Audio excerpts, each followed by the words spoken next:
बच्चों, कैसे आप सब? उम्मीद है आप सभी अच्छे होंगे। आज हम करने वाले हैं कंप्लीट सिलेबस के 18 एमसीक्यूज, जिनका सॉल्यूशन ऐसे हैं। फर्स्ट क्वेश्चन हमारे पास, if HCF of two numbers x and 12 is 6। अगर दो नंबर हमारे पास, उनका एचसीएफ क्या है? हमारे पास उनका एचसीएफ है 6 and LCM is 156, then the value of x is. अब इसको क्वेश्चन को करने के लिए हमारे पास रिजल्ट क्या होता है? LCM of a and b multiply by HCF of a and b की वो इक्वल होता है, किसके होता है? a मल्टीप्लाई b के। यहाँ पे एक नंबर मेरा x है, दूसरा क्या है? 12 है, और उन दोनों का एलसीएम कितना है? 156, और एचसीएफ कितना है हमारे पास? 6। तो एलसीएम हमारे पास कितना है? 156 और एचसीएफ है 6। तो यहाँ से इसको x की वैल्यू निकालनी है, तो ये क्या आएगा? 156 इंटू 6 डिवाइड बाई 12, और ये काट देंगे 6 2 से, और ये काट देंगे 7 8 से। तो 78 जो होगा वो हमारा क्या होगा? इसका सेकंड नंबर। नेक्स्ट क्वेश्चन आता है हमारे पास कि एक रेक्टेंगल है ए बी सी डी, और उसकी जो फर्स्ट साइड है वो क्या है? 2x प्लस वाई, और इधर से क्या है? 15। अगर 2x प्लस वाई 15 के बराबर है, अगर रेक्टेंगल है इसकी अपोजिट साइड बराबर होती है, तो यहाँ से क्या आएगा? 2x प्लस वाई जो है वो मेरा आ जाएगा 15, और ये x माइनस वाई किसके बराबर होगी? 3 के। तो x minus y equal to होगा 3। ये इक्वेशन नंबर 1 बन गई, इक्वेशन नंबर 2, और ये क्वेश्चन हमारे थर्ड चैप्टर का पेयर ऑफ लीनियर इक्वेशन से। अब इन दोनों इक्वेशंस को मैं क्या कर देता हूँ? ऐड करता हूँ, तो y से y कट जाएगा, तो 2x प्लस 3x, ये आ जाएगा 3x, और ये आएगा 18। तो x की वैल्यू आ जाएगी 18 बाई 3, दैट इज 6। तो x की वैल्यू 6 कहाँ पे है? यहाँ पे x की वैल्यू 6 नहीं है, x की वैल्यू 6 नहीं है। ये दो ऑप्शन है जहाँ पे x की वैल्यू 6 है। अगर मैं x की वैल्यू को 6 रखता हूँ, तो इस वाले क्वेश्चन में अगर x minus y equal to 3, तो x की वैल्यू 6 रखते हैं, तो ये क्या आएगा? 6 minus y equal to 3। So 6 minus 3 equal to y. Y की वैल्यू क्या आ गई हमारे पास? 3। x की वैल्यू 6 है, y की वैल्यू 3 है। ऐसा कौन सा है? x की वैल्यू 6 और y की वैल्यू 3। ऑप्शन नंबर बी हमारा जो क्या होगा? इसका फाइनल आंसर हो जाएगा। थर्ड क्वेश्चन आता है हमारे पास, सीकेंट ऑफ 5 हमारे पास दे रखा क्या? 5/3। 5 की वैल्यू से हम निकाल सकते हैं 1 बाई कोस ऑफ 5 किसके बराबर आएगा? 5/3।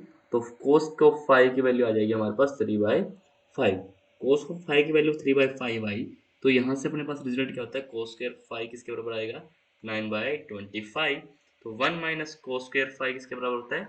साइन स्क्वायर 5 के। तो साइन स्क्वायर 5 की वैल्यू आ जाएगी 1 माइनस 9/25, दैट इज 16/25। तो साइन स्क्वायर 5 की वैल्यू क्या आ गई मेरे पास? 16/25, जो कि मैं यहाँ रख देता हूँ क्या? 3 प्लस 5 इंटू 16/25। 5 5 जा 25, 3 प्लस 16/5। अब इसका एलसीएम लेके सोल्व करोगे, ये आएगा 5, 15 plus 16 that is 31, that is 31/5।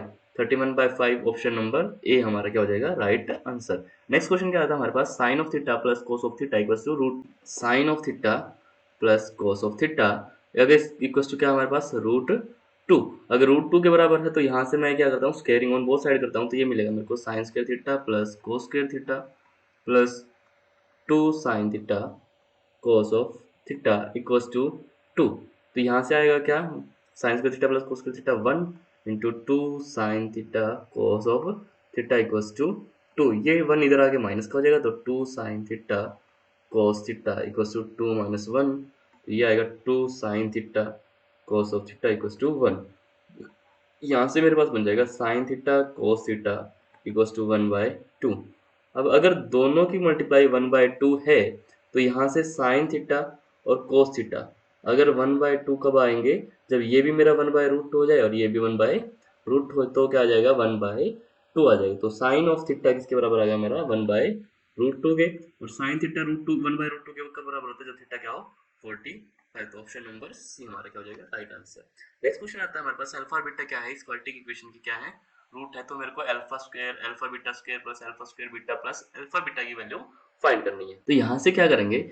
यहाँ से मेरे को पता है क्या फाइंड करना है? Alpha beta square plus alpha square beta plus alpha beta. अगर मेरे को इसकी वैल्यू निकालनी है, तो मैं यहाँ से अल्फा बीटा तीनों में से कॉमन निकाल सकता हूँ। तो यहाँ से अल्फा बीटा कॉमन निकल के आया, तो ये बचा मेरे पास बीटा। यहाँ से कॉमन आया तो अल्फा, प्लस यहाँ से 1। ये मेरे को निकालना है। ये निकालूं या ये निकालूं, बात सेम रहेगी। तो इसके लिए हम क्या कर सकते हैं?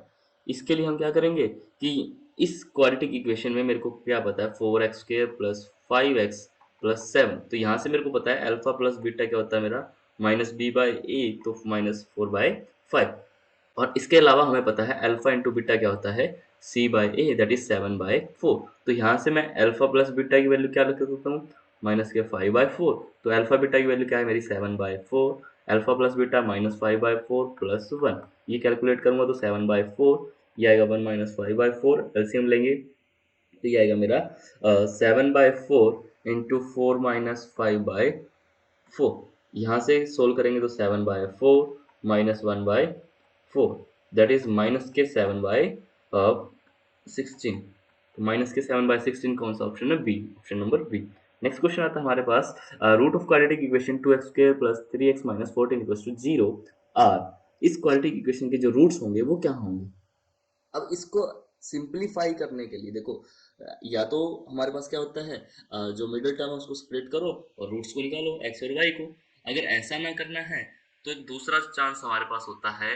क्या मेथड होता है? अल्फा प्लस बीटा क्या आएगा मेरे पास -3/2। अल्फा प्लस बीटा क्या आता है -3/2, और अल्फा इंटू बीटा क्या आता है c/a, दैट इज -14/2। तो मैं बात करता हूँ अल्फा इंटू बीटा की, तो -7 आनी चाहिए प्रोडक्ट तो मेरी, और सम आना चाहिए -3/2। तो इन सारे ऑप्शंस में से हमें ये चेक करना है कि जिनमें से प्रोडक्ट जो है वो -7/2 आ रही है क्या। तो पहली बात तो मैं ये देख लेता हूँ कि इस वाले प्रोडक्ट की क्या आएगी, प्रोडक्ट 14 आएगी। तो ये ऑप्शन तो मेरा होगा ही नहीं, किसी भी हालत में नहीं होगा, ये ऑप्शन मेरा नहीं होगा। अगला है ये -7/2 प्रोडक्ट करता हूँ मैं 2 से, तो क्या आएगी -7, ये हो सकता है। यहाँ से चेक करेंगे 7/2 इंटू -2/3, -2/3, तो ये 2 से 2 कैंसिल हो जाएगा, -7/3। तो ये भी प्रोडक्ट हमारी नहीं होगी, तो ये ऑप्शन भी नहीं होगा, ये ऑप्शन भी नहीं होगा। यहाँ से प्रोडक्ट करेंगे तो 2 से 2 कट जाएगा, प्रोडक्ट क्या आएगी 7, लेकिन मेरे को क्या चाहिए -7, तो ये ऑप्शन भी नहीं होगा। Option number D right answer होगा। ऐसे क्वेश्चन भी एमसीक्यूज क्वेश्चन को हम सोल्व कर सकते हैं। नेक्स्ट क्वेश्चन आता है हमारे पास, the base radius of two right circular cylinder of same height are in ratio 3 and 8 and ratio of their volume. Volume का रेशियो निकालना है और उन दोनों की रेडियस क्या है, अलग अलग है। अगर मैं बात करूं ऐसे है वो, उनकी बेस रेडियस एक की ये है, दूसरे की बेस रेडियस ये हो गया ऐसे। तो हाइट दोनों की क्या है, सेम है। तो पहले की हाइट r1 जो है r1/r2 वो क्या है हमारे पास 3/8, और h1 = h2। तो वॉल्यूम जो है पहले कौन का वॉल्यूम निकाल लेता हूँ, v1 निकाल लेता हूँ। अपने को v1/v2 निकालना है वैसे तो v1 क्या आएगा मेरा 1/3 pi r square h, divide by इसका भी क्या होता है 1/3 pi r square h, but इसकी रेडियस को r1 h1 r1 r2 h2 मान लेते हैं। तो 1/3 से 1/3 कैंसिल, पाई से पाई कैंसिल, ये मेरा r1/r2 का स्क्वेयर है h1/h2। अगर h1 और h2 दोनों बराबर है तो मैं इन दोनों को h मान लेता हूँ, तो ये दोनों h हो जाएंगे, h से h कैंसिल। तो रेशियो जो है वॉल्यूम का वो क्या आएगा r1/r2 का होल स्क्वेयर, और r1 और r2 का रेशियो मेरे पास देगा 3/8, और इसका क्या हो जाएगा स्क्वायर, तो 9/64, 9/64 जो होगा वो मेरा क्या आ जाएगा, फाइनल आंसर आ जाएगा। नेक्स्ट क्वेश्चन हमारे पास, दो ट्रायंगल है जो कि क्या है, सिमिलर है। अगर A B by P Q, दो ट्रायंगल है, मैं पहले दो ट्रायंगल बना लेता हूँ। कैसे, ए बी सी, और दूसरी ट्रायंगल क्या है पी क्यू आर। दो ट्रायंगल है जिसके अंदर ए बी जो है प्रोपोर्शनल है वो किसके, पी क्यू के प्रोपोर्शनल है, और बी सी जो है वो प्रोपोर्शनल है क्यू आर के। अगर ऐसे प्रोपोर्शनल है तो हमारे पास क्या है, दो triangle similar and then triangle similar होंगी। अगर ये दोनों ट्रायंगल सिमिलर हो जाए तभी होती है ना, कौन से रूल से, ये साइड और ये साइड से सिमिलर हैं, प्रोपोर्शनल है, ये दोनों साइड प्रोपोर्शनल है, तो ये या तो क्या हो जाए, ये एंगल और ये एंगल क्या हो जाए, सेम आ जाए। तो साइड एंगल साइड से क्या बोल सकते हैं, सिमिलर है। तो बी और क्यू बराबर होनी चाहिए, बी और क्यू बराबर होनी चाहिए। अगर दूसरी बात करूं मैं, तो सी बराबर आ जाए ए बराबर पी क्या जाए, तो ये भी नहीं हो सकता। बी बराबर आर आ जाए, ये भी नहीं हो सकता। सी बराबर आर आ जाए, ये भी नहीं हो सकता। ये तो बाद में आएंगे। तो ये बराबर होगा तभी ऐसे ऐसे रूल अप्लाई हो सकता है। तो ये क्वेश्चन इसी से बी इक्वल टू क्यू के हेल्प से हो जाएगा। नेक्स्ट क्वेश्चन जो है हमारे पास वो क्या है, एक ए बी सी डी है, वो ट्रेपेजियम है, इन विच डायगोनल है वो ओ, ये ओ है। ए ओ बराबर है मेरे पास 2 यूनिट, और बी ओ है हमारे पास 3 यूनिट, सी ओ है हमारे पास 5 यूनिट। अगर मैं बात करूं ट्रायंगल वाले चैप्टर की बात करें तो ट्रायंगल वाले चैप्टर के अंदर हमारे पास क्या था, ऐसे ही एक क्वेश्चन था, क्या AO by BO equals to CO by DO होता था। अगर ऐसे याद है क्वेश्चन तो क्या कर सकते हो, AO की वैल्यू मेरे पास 2 है, BO की वैल्यू 3 है, CO की वैल्यू हमें 5 दे रखे है, DO की वैल्यू निकालनी है। तो ऐसे आ जाएगा क्या, 5 इंटू 3/2 दैट इज 15/2 क्या होगा 7.5, ये डायरेक्ट आंसर हो जाएगा। अगर ऐसा याद नहीं है तो हमें क्या अप्लाई करनी पड़ेगी, हमें याद अप्लाई करनी पड़ेगी कौन सी थ्योरम, BPT। वो भी कैसे, इसको कंस्ट्रक्ट करने के बाद, जैसे कि हमने उस बड़े क्वेश्चन में किया था। बट ये क्वेश्चन तुम्हें याद रखना है, क्या ट्रेपेजियम है तो उसके ये डायगोनल है वो क्या होंगे, प्रोपोर्शनल होंगे। AO जो है प्रोपोर्शनल होगा किसके, BO के, और CO जो प्रोपोर्शनल है वो DO के प्रोपोर्शनल होगा। या तो ऐसे याद रख लो या फिर ऐसे कर लो, जो AC है वो प्रोपोर्शनल किसके होंगी, BD के। ऐसे भी कर सकते हो तुम, जैसे मर्जी करना चाहो। या फिर AO बाय CO बराबर होता है BO बाय DO के। नेक्स्ट क्वेश्चन आता है हमारे पास, if a tangent P and PB from an external point to a circle. एक क्या है हमारे पास, एक सर्कल है जिसके अंदर क्या है, दो टेंजेंट ड्रॉ करी गई, ऐसे करके दो टेंजेंट जा रही है। ये पॉइंट P है, ये A है हमारे पास, ये B है, ये सेंटर है मेरा, A से B तक गया, और ये दो दो टेंजेंट बनेंगे। ये टोटल एंगल 80 डिग्री का है। तो हमें पता है ये दोनों क्या है, दोनों ट्रायंगल सिमिलर है तो 40-40 के होंगे। ये 90 का है, और ये क्या होते हैं, रेडियस है, सेम है, सब कुछ बराबर होता है। तो POA निकालना, हमें POA बताना है। तो ये 40 का है, ये 90 का है। ट्रायंगल के तीनों एंगल्स का सम क्या होता है, तीनों एंगल्स का सम क्या होता है, 180 के बराबर होता है।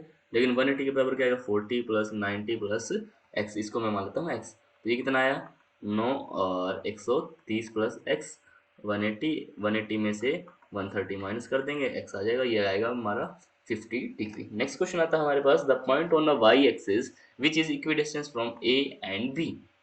पहली बात तो क्या है कि जो पॉइंट है वो कौन सी एक्सिस पे है, वाई एक्सिस पे। वाई एक्सिस पे कोई भी पॉइंट आएगा तो एक्स की वैल्यू क्या होगी, मेरी 0 होगी। पहली कंडीशन यहीं से सेटिस्फाई हो जाती है कि वाई एक्सिस पे है तो एक्स पॉइंट के क्या होंगे, कोऑर्डिनेट 0 होंगे। तो ये दो ऑप्शन तो होंगे ही नहीं। अब जो इस पॉइंट पे होगा तो एक्स की वैल्यू 0 रहेगी, वाई की वैल्यू कुछ रहेगी।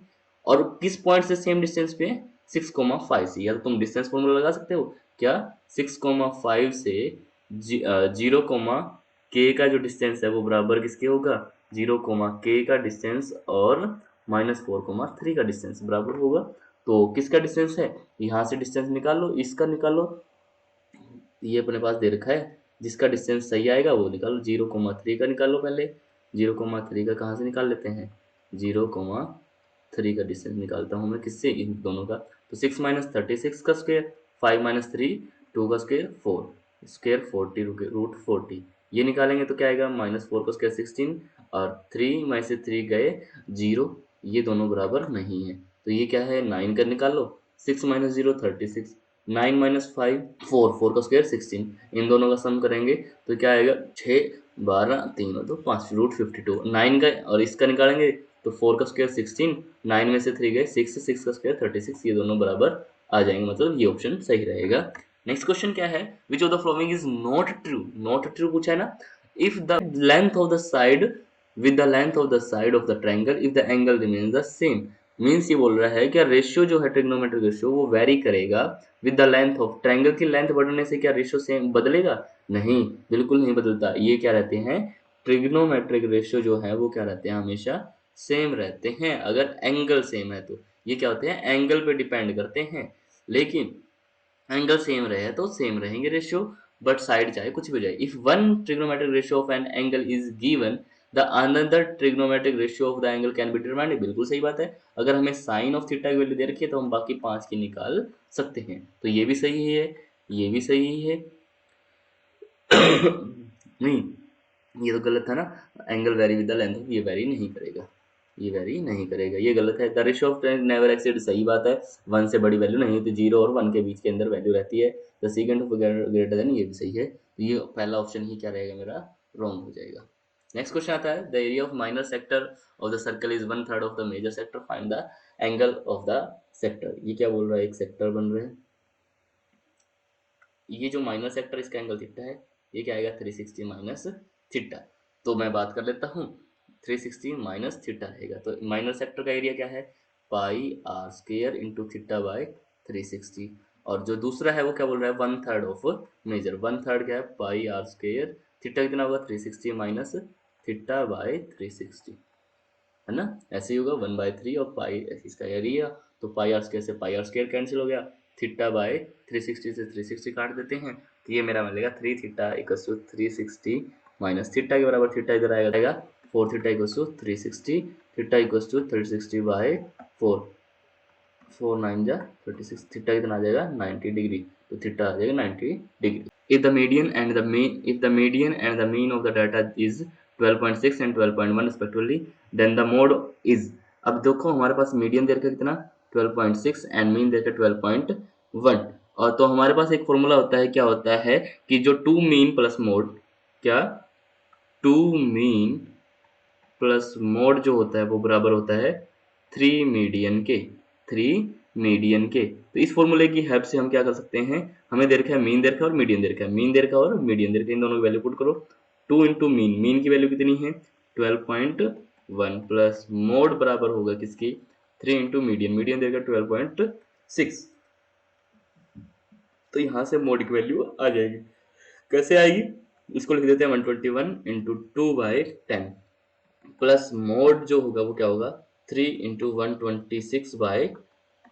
अब इसको मोड की वैल्यू जो आएगी वो क्या आएगी मेरी 18 6/7 3/10 माइनस 242 डिवाइड बाई 10, यहाँ से 10 एलसीएम ले लेंगे, 8 में से 2 गए 6, 7 में से 4 गए 3 एंड 1, तो इसका पॉइंट लगा देंगे 13.6, ऑप्शन नंबर डी जो हमारा वो राइट आंसर हो जाएगा। अब मैथमेटिक्स की हेल्प से नेक्स्ट क्वेश्चन है, from the letter word MATHE, mathematics की हेल्प से हमें क्या निकालना है, सिलेक्टिंग प्रोबेबिलिटी ऑफ वोवल, इनमें से वोवल सेलेक्ट करना है। मतलब हमारे पास एक है क्या MATEHMATICS,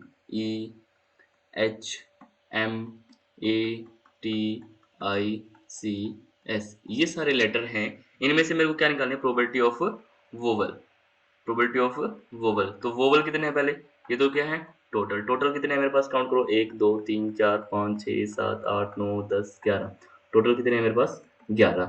अब वोवल्स कितने हैं, वोवल काउंट करो कितने हैं, एक, वोवल्स कौन कौन से, मैं इसको कलर चेंज करके कर देता हूँ।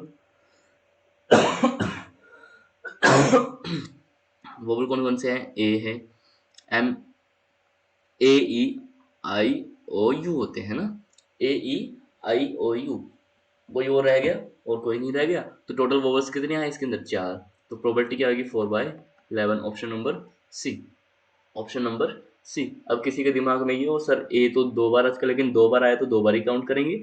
नेक्स्ट जो क्वेश्चन है वो क्या है, एक ट्रेपेजियम है, ट्रेपलिन रिक्वायर्ड टू हेमिस्फीयर डोम, एक हेमिस्फीयर है, हेमिस्फीयर टाइप का एक वो है डोम है, उसके ऊपर क्या कवर करना है, ट्रैपलिन डालना है जिसकी रेडियस कितनी है 14 मीटर, 14 मीटर के ट्रैपलिन का सरफेस एरिया निकालना है। हेमिस्फीयर का सरफेस एरिया होता है हमारे पास 2 पाई आर स्क्वायर, तो 2 की 2, पाई वैल्यू 22/7, आर की वैल्यू 14 दे के अपने को जस्ट कैलकुलेट करना है, 22 इंटू 44 इंटू 14 की मल्टीप्लाई करो, आंसर आ जाएगा हमारा, तो ऑप्शन नंबर डी हमारा क्या हो जाएगा right answer.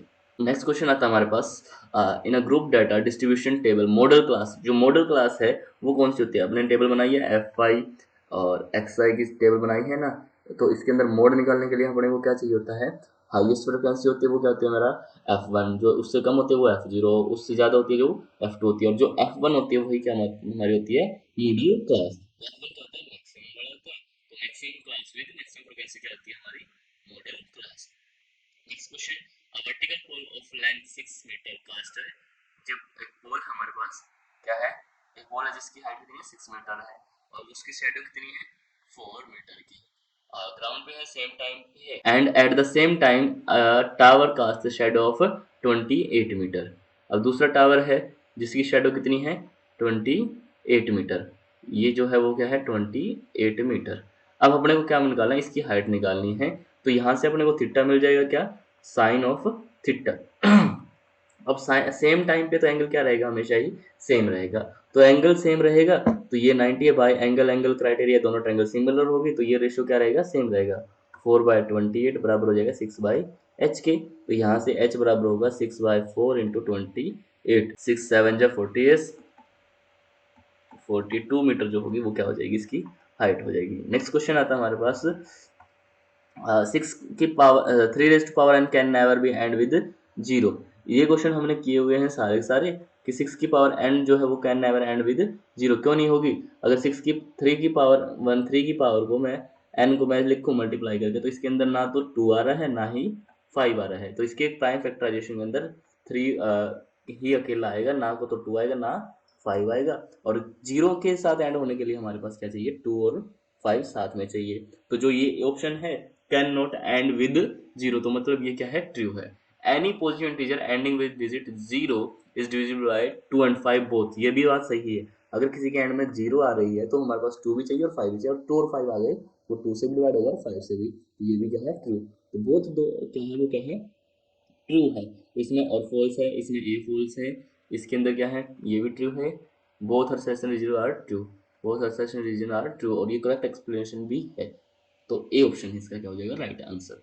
Last question 20, if the coordinate of point A B C are this and this, ये ए है मेरा, ये बी है, ये हमारे पास सी है, एंड पी ये है, क्यू ये है, आर ये है, और ट्रायंगल क्या बोल रहा है, ये दोनों के दोनों क्या है, सिमिलर है। अगर ये दोनों सिमिलर हैं, क्या सिमिलर होंगी, सिमिलर होंगे तो अपन चेक कर लेते हैं। क्या ए बी का जो डिस्टेंस है, ए बी निकालना पड़ेगा, बी सी निकालना पड़ेगा, और ए सी निकालना पड़ेगा किसी न किसी तरीके से साइड से।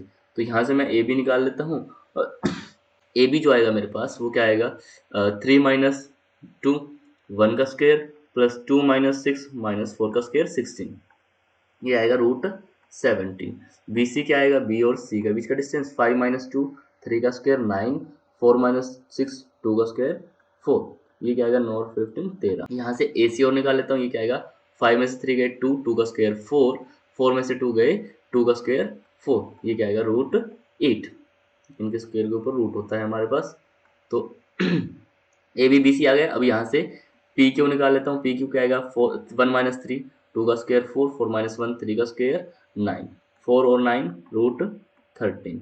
यहाँ से क्या आएगा, ये दोनों का निकाल लेता है, 6 में से 1 गया 6 में से 1 गया 5 25 प्लस 4 में से 3 गया 1 1 का स्क्वायर, ये आएगा √26।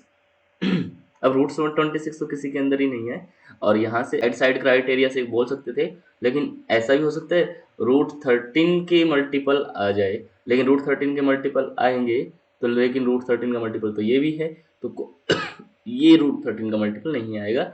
अगर या तो सभी के सभी √2 के मल्टीपल आने चाहिए, क्योंकि √2 और √13 √26 बना देंगे, लेकिन ये नहीं आएगा, ये गलत हो जाएगा हमारा। और यहाँ से 2 polygon of same number of side are similar if their corresponding angle are equal, ये ट्रू है, मतलब 8 फॉल्स हैं। ए फॉल्स को किसमें बोलता है, दो बोथ ट्रू बोलता है, बोथ ट्रू बोलता है, ए ट्रू बोलता है, नहीं डी होगा इसका, क्योंकि दोनों फॉल्स हैं। तो यहाँ तक हमारे पास होते हैं 20 क्वेश्चंस, जिसके अंदर एमसीक्यू को हमने कर लिए। Okay bye bye.